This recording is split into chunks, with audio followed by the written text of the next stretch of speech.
You know, recently we have had some challenges. There was a serious, and there is still a serious crisis of prices of petroleum products or fuel, if I may make it simple. To some extent, many of us, especially politicians, have localized this problem like it is a Kenyan problem alone. Standing here as one who sits in the cabinet of Kenya and one who is responsible for the national treasury and economic planning, and one who is tasked with the heavy responsibility of balancing the economic fundamentals of the country, I want to speak here clearly and candidly that the problem of fuel is not a Kenyan problem. This is a global problem. It's an international problem. We all know, and this is something that has never happened in the history of this country, that a region like Middle East, which produces over 20% of the world's oil production and which supplies the bulk of African continent with oil, has been interrupted, and interrupted 100%, significantly. There is no fuel product that is coming from Middle East to any other part of the world. And that is why the supply chain has been disrupted. We contracted some oil marketing companies to source for us oil elsewhere in the world. They had a contract and they have been able to look for other places which is not the Middle East. And most of the refineries in that region, Middle East, have been hit by Iran. And this is something that we see in the news and we read every day. Therefore, there is a shortage of fuel, especially to African continent. So for these farms to get fuel into Kenya, it has to be costly, because first, the demand is high. Second, and the supply is low. Automatically, if you are someone who has done economics or understands finance, where demand is high and supply is low, the prices come up automatically. So the landing costs and the route that the fuel products is taking is longer. Therefore, the prices are high. The prices have increased with not less than 80%, the landing cost in Kenya. That is why even after subsidizing, in the first month, we spent 6.2 billion to subsidize fuel products. That's the month of April. In the month of May, we first subsidized fuel products with 5 billion. 4.5 went into diesel. We have added another 2.7.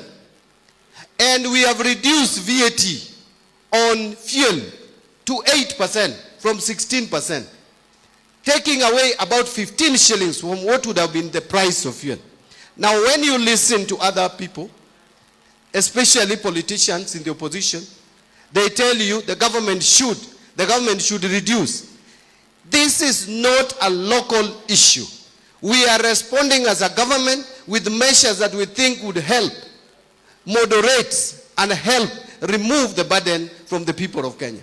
But we must be alive to the fact that we are operating under extreme and extraordinary circumstances. This is a period like COVID. And then some people are saying that we should do away with the G2G, that we should now liberalize fuel importation in this country. The danger with that are two. Number one, if you don't have a reliable supplier, one you have a contract with, you cannot guarantee supply of fuel. You may end up with a country dry. You may end up with a country without fuel, and it would be more disaster than even when you have fuel at high prices. Number two, if you liberalize, as some people are saying, and we were there before, fuel, and I've said it, some people are now making a joke of it, putting it in TikTok, that fuel is not something you buy in Kisumu with Kenya shillings. It is a fact that fuel is imported in this country, and you have to use dollars to buy it.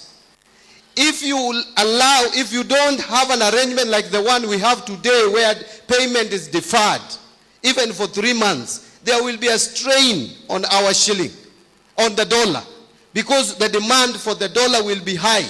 And once the demand on the dollar is high, the dollar will strengthen against the shilling, and the exchange rate will rise. You will find that instead of shilling exchanging to the dollar at 129 or 130, it may go to 160, even 180.